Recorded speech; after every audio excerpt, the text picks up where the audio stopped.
ibunya Horus, yaitu Isis, itu membuatkan penis buatan untuk Osiris.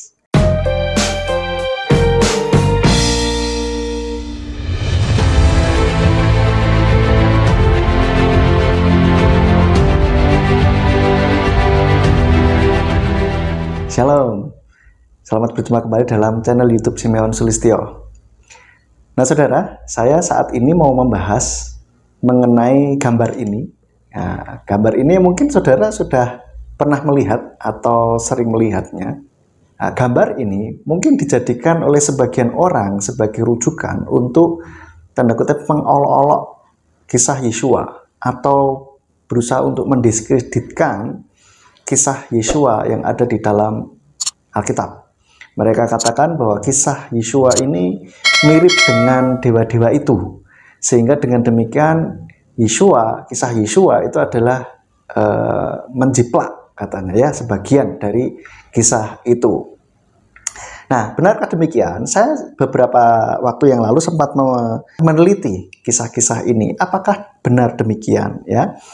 Nah, sekarang kita lihat dulu dari yang pertama, yaitu Dewa Horus.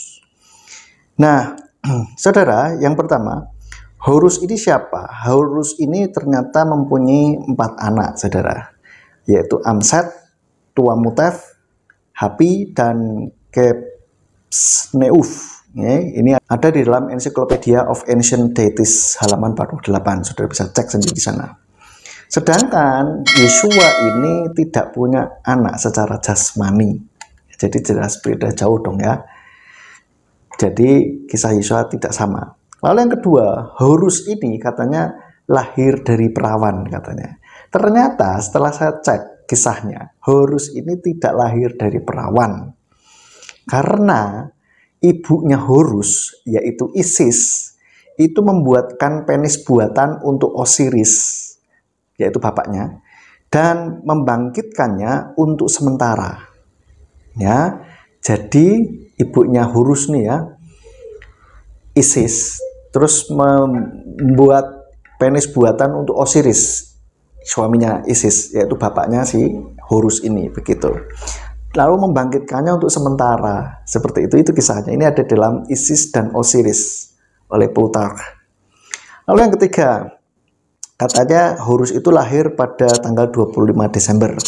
Dan setelah saya cek, ternyata tidak ada sumber yang kredibel yang mengatakan bahwa Horus itu lahir tanggal 25 Desember. Hanya tertulis pada musim dingin. Nah, musim dingin kan bisa tanggal berapa saja. Ya kan, tidak harus tanggal 25 Desember. Dan kalau kita lihat, Yeshua ternyata itu tidak lahir tanggal 25 Desember juga gitu. Jadi sudah klaim itu sudah salah gitu untuk menyamakan kisah Yeshua dengan Horus. Yeshua tidak lahir tanggal 25 Desember, tetapi pada bulan Tisri menurut kalender Ibrani, yang kalau dikonversikan ke dalam kalender internasional itu jatuh antara bulan September atau Oktober, yang merupakan bukan musim dingin. Sudah jelas ya. Lagi pula Mesir kuno ini tidak pakai kalender Gregorian, jadi jelas tidak mungkin zaman Mesir dulu itu sudah pakai kalender Gregorian ya, yang bulan-bulannya September, Januari sampai Desember itu bukan. Mereka punya kalender sendiri. Oke. Lalu yang keempat, katanya Horus ini ketika lahir ada 3 orang bijak yang mengunjungi. Jadi mirip kayak Yeshua. Yeshua dikunjungi oleh 3 orang Majus. Katanya seperti itu. Nah ternyata setelah saya cek, itu tidak ada sumber yang kredibel yang mengatakan bahwa kelahiran Horus ini ada 3 orang bijak yang mengunjungi. Justru kisah sebetulnya adalah kelahiran Horus ini disembunyikan begitu oleh ibunya supaya tidak ketahuan Set, yaitu omnya si Horus, yang membunuh dan mengkudeta bapaknya Horus, yaitu Osiris. Jadi si Set ini membunuh dan mengkudeta Osiris yang adalah bapaknya si Horus gitu.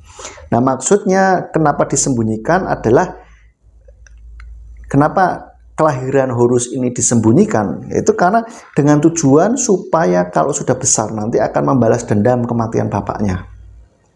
Begitu ceritanya. Jadi Justru kelahirannya disembunyikan. Mana mungkin ada orang bejat yang datang, gitu loh.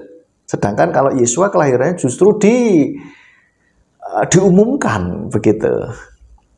Lalu yang kelima, katanya dia dibaptis, ya. Nggak ada, Anup the Baptizer itu nggak ada. Saya cari sumber-sumber yang kredibel, tidak ada yang mengatakan Anup the Baptizer, itu nggak ada, ya. Yang ada itu yang mirip-mirip, ya, yaitu namanya Anubis atau Anpu, ya. Anubis atau Anpu, bukan Anup, oke? Dan dia adalah dewa pembalaseman, bukan pembaptis. Tidak ada konsep baptisan itu di dalam Mesir kuno, ya. Jadi itu 5 poin sudah salah semuanya yang diklaim mereka. Lalu yang keenam, katanya Horus ini punya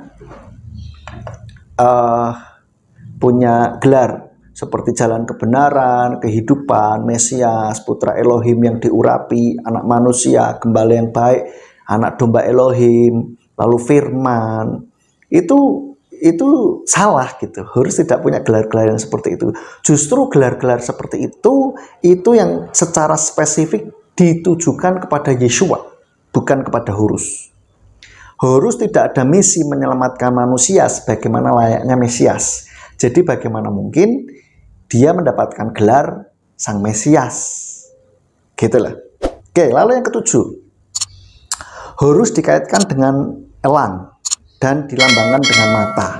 Jadi tidak ada kaitannya dengan singa dan domba. Kalau kita lihat, katanya si Horus ini kan dikaitkan dengan lambang itu singa dan domba. Enggak ada. Salah. Justru Horus ini dikaitkan dengan elang yang dilambangkan dengan mata. Begitu. Oke. Dan yang terakhir, katanya Horus ini juga punya murid kayak Yesua. Ada 12 murid. Nyatanya Horus tidak punya 12 murid. Gitu. Dan berdasarkan cerita mitologi Mesir, Horus itu hanya punya 4 murid. Oke, jadi ini jelas salah. Kalau orang menyamakan ini jelas nggak bisa disamakan karena banyak sekali perbedaan, gitu loh. Ya, jadi kita harus lebih cerdas lagi di dalam menerima atau melihat informasi-informasi yang beredar di luar sana. Oke. Nah, ini mengenai Horus dulu. Nanti kita akan lihat di dalam video berikutnya, yaitu mengenai tentang Dewa Mitras. Benarkah kisah Yesua itu sama dengan Dewa Mitras? Kita lihat dalam video selanjutnya. Jangan lupa like, share, dan subscribe video ini supaya yang lain juga diberkati. Oke, dan bunyikan loncengnya supaya kalau saya membuat video baru, saudara mendapatkan notifikasinya. Oke, itu saja. Sampai jumpa dalam video selanjutnya. Bapak Yahweh di dalam nama Yesua masih memberkati kita. Shalom.